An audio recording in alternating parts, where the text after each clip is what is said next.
to my channel, LD Arts. Happy to have everyone with me today. Today I'm making earrings using nail foils that you see right here. I'll be using this high gloss UV resin by J Diction. I'll be sticking these nail foils on with this nail glue, and I might be adding some gel polish that's a little bit shimmery and shiny, and I have 2 of those right here. All right, everything will be listed in the show notes description. So, and if you didn't have nail glue, you could also use, I put it in a little bottle. You could also use this adhesive for gold foil. All right, this if you didn't have any nail glue. So this is what I'm going to do today. This is how these came out. They're really nice, and I just used one of these nail foils. Let's open this up and I'll show you. Ooh, they're all popping out. Okay, so I used this one right here to make these earrings. So you see that foil and you see that. They came out really nice on these little wooden earring backs. So these are wood, and I left them natural. I wanted them just to be like this. So there you go. So let's get down on the table and make these with some different nail foils. All right, let me roll this thing back up. So we'll get closer onto the table and we'll get started on this, and I'll pick another one of these foils that I have right here. All right, stay tuned. I made these already. I used some nail foils on these, but I'm not going to do the nail foils because I don't like how they came out. So I'm going to use this nail polish right here. This is gel nail polish, and this is the swatch that I made. And the ones that I'll be using are these 2 purple colors right here on this. All right, so I'm going to start off with painting it black. This is a black nail polish. It says black right there. So I'll be painting the base with black, and then I'll be using the purple. And these are magnetic nail polishes, so I'll be using a magnet on these as well. Okay, so stay tuned.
Okay, so I cut a couple of strips, as you see right here, and we're going to get started. All right, so let's cue the music and just get right into it.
Okay, these are done.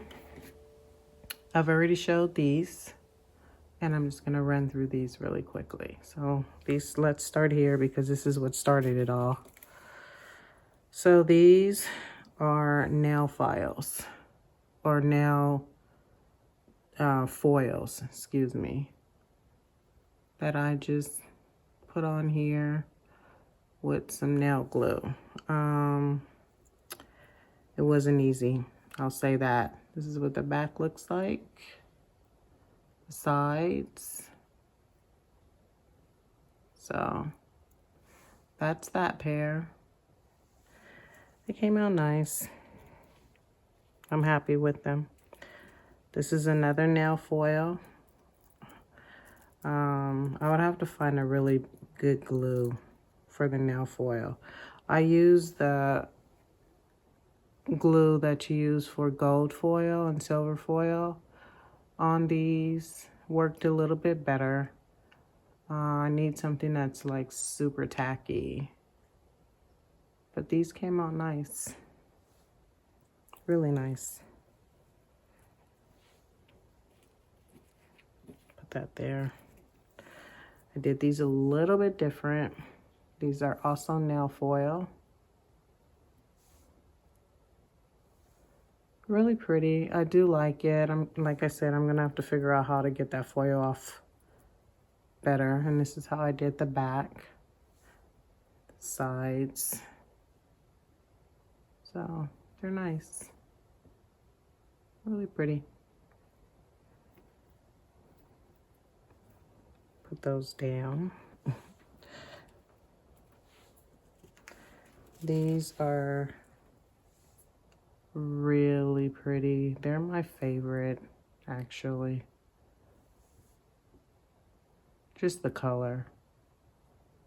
And this is also nail foil, but then I got tired of the foil, so I started using nail polish, gel nail polish. And that's what I put on top of the foil because it didn't stick. So, yeah. Probably should have tried resin to get the foil to stick. But anyways, these still came out nice. You can kind of see the foil underneath, but you can definitely see that nail polish. I kind of like using the nail polish. These are also foil. A different type of foil, but it's still foil. And then I used nail polish, gel nail polish on top of them. And now I'm very happy with these. These came out nice too. And I finished off the sides silver, and I just left the back wood. And I sealed this with a sealer. Same with these. I did this silver on all the corners and then left the wood so that you can see. And you can definitely see that seal on the back. It's very shiny. And then, of course, these. These are my favorite too. And these were done with nail polish, gel nail polish, magnetic gel nail polish, and a magnet. And that's how I got those lines in there. And just imagine if you played around with the magnet, you could probably put like cross in here, lines going across that way. I have some magnets, well, I used to, I don't know where they are, but they had like hearts. So I would have to look for those because that would have been really pretty too. So that's that. Here's my earrings. Now I have some earrings to add to my store. These are really pretty. And they were fun in the end. But trying to get these foils to stick and just lift off nicely, that was a challenge. But in the end, they still came out nice. I'm very happy with these. So thank you for watching. I hope you enjoyed the video. Until next time, peace.